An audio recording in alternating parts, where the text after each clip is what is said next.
y respeto al maestro Paco Cruz, a Francisco Cruz, escritor, periodista, autor de García Luna, El Señor de la Muerte, un libro que debe de ser referencia para tratar de entender a estos personajes en tiempos de Calderón, personajes de terror que nos dejó la guerra contra el narcotráfico de Calderón, incluso tiempos de Vicente Fox.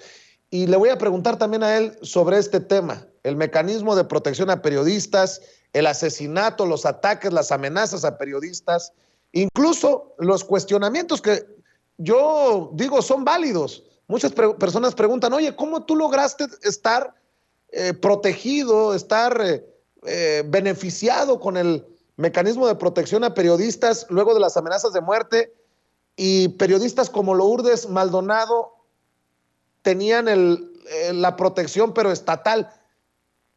Yo lo único que les puedo decir es que todos vamos en un proceso, que somos cientos de periodistas y que creo que es un tema que se debe debatir hasta las últimas consecuencias. Querido Paco Cruz, te saludo con mucho gusto. ¿Cómo estás? Buenas tardes. Vicente, ¿cómo te va? Buenas tardes, escuchándote a ti y a Epigmenio, que hace mucho no sé de él, pero en alguna ocasión coincidimos, mientras él era corresponsal en Centroamérica, yo estaba en Sudamérica y después en Estados Unidos, así que escuchándolo sobre, no solo el mecanismo, mira, déjame ir un poco más atrás, cómo en este país se desarrolla la impunidad y se va creando un ambiente de violencia que es el que tenemos ahora. Muchas veces la gente dice, les gusta referirse al pasado y se olvidan que tienen que trabajar. Pues sí, pero es un proceso, es una violencia que nos heredaron desde 1946. Mira, la asociación de los gobiernos del PRI y luego los del PAN con el narcotráfico no es nueva.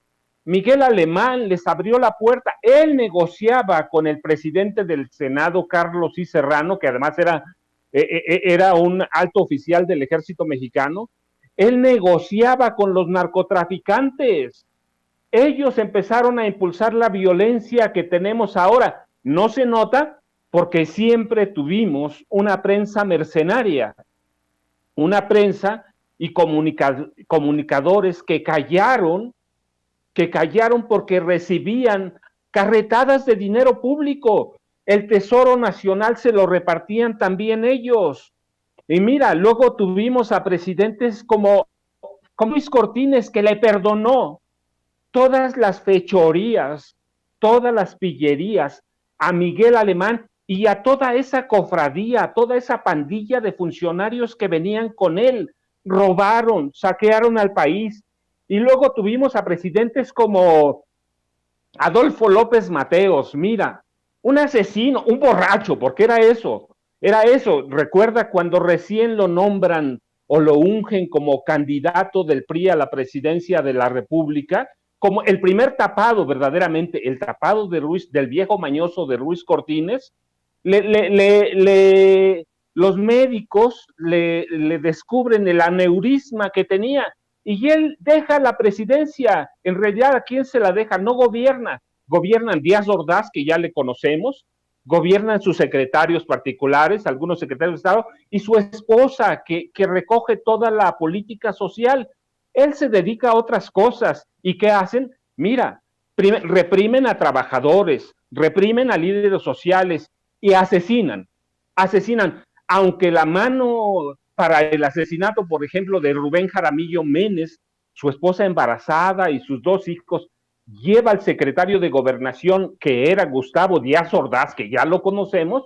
En realidad, el responsable era Adolfo López Mateos. ¿Sí? Tenemos asesinos en la presidencia siempre, y luego lo sigue Gustavo Díaz Ordaz. Y un asesino, un poblano que había aprendido con Maximino Ávila Camacho, otro asesino, hermano de Manuel Ávila Camacho, presidente también en los 40.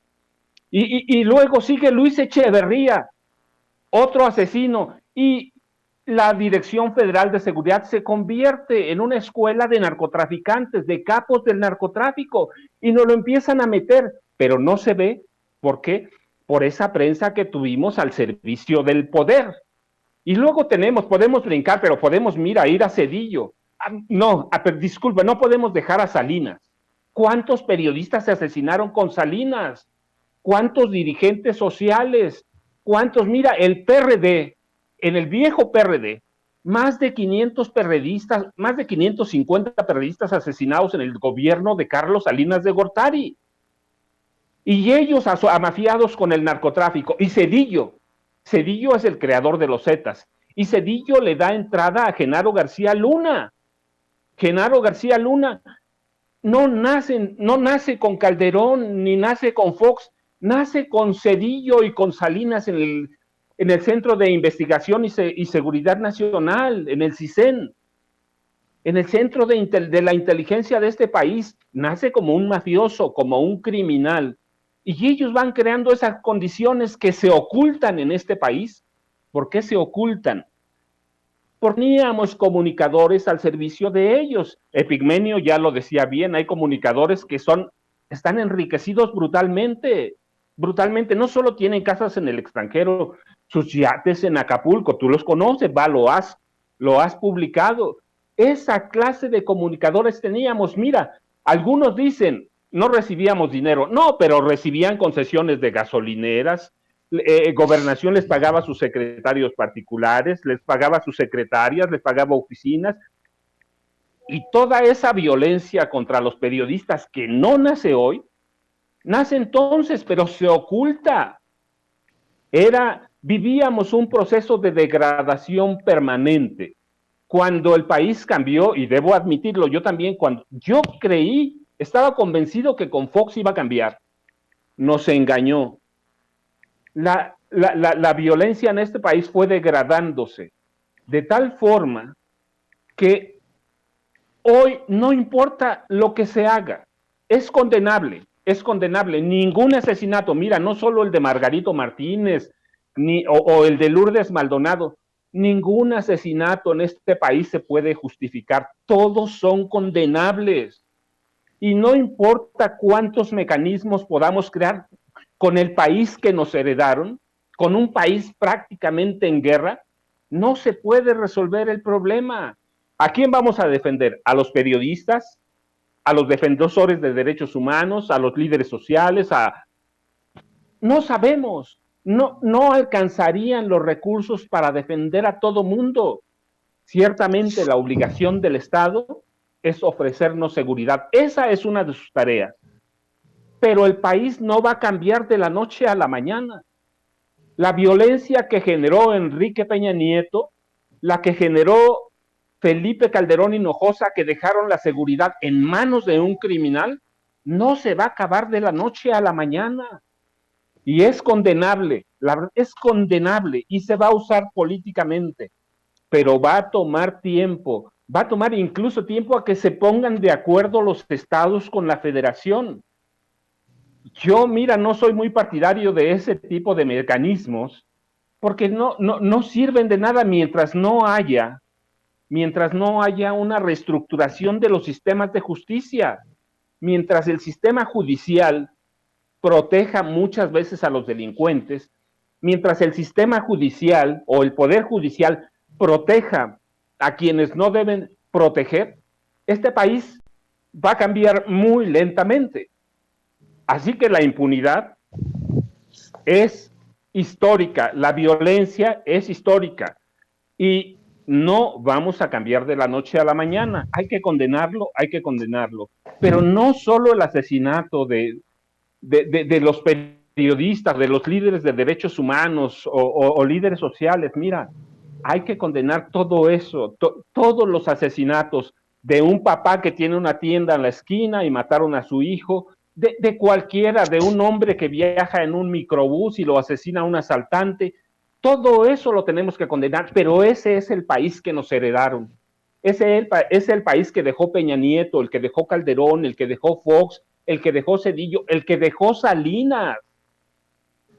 Entonces, Hoy tenemos un proceso de cambio que va a tardar, pero ya empezamos.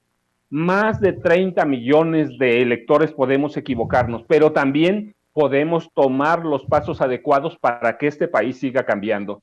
Perdón, Vicente, por todo eso, pero es que la violencia parece que nació ayer.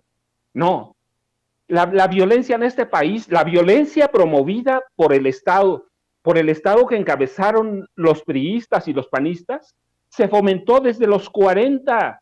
Así que eso fue haciendo una olla de presión que nos heredan y que claro que en un momento tiene que estallar con asesinatos Claro. como los de Margarito Martínez y como los de Lourdes Maldonado, que hay que condenarlos siempre. Entiendo la desesperación